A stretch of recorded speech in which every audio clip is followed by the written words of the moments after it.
Hoş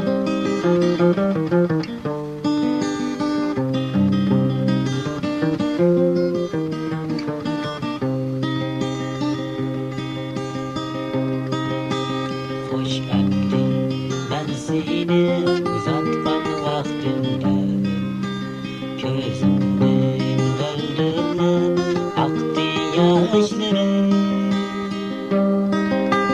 Kaçan mı sen benim görüşermende Levimli çişler günlerini ötküzdü.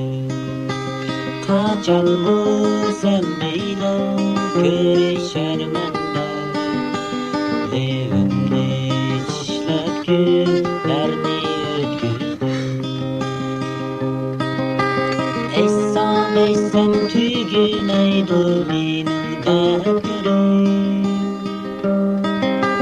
Günden günge eşit benim ahudatlarım. Sevdiğim, sevdiğim alımdın geldim. Anlaydım bu benim yürek sözlerim. Sevdiğim, sevdiğim alımdın geldim. Anlaydım bu benim yürek sözlerim.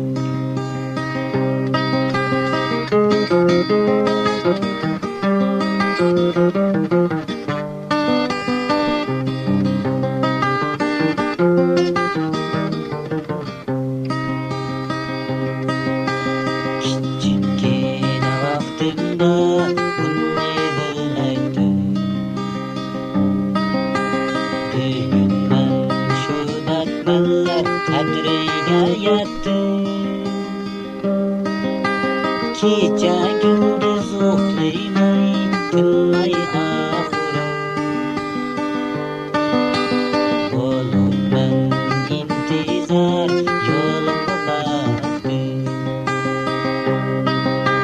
Gece gündüz uxlaymay, tinmay ahırım. Olur ben intizar yoluma baktım. Eysem eysem tügümeydi benim dertlerim. Günden günge eşip benim ahudatlarım.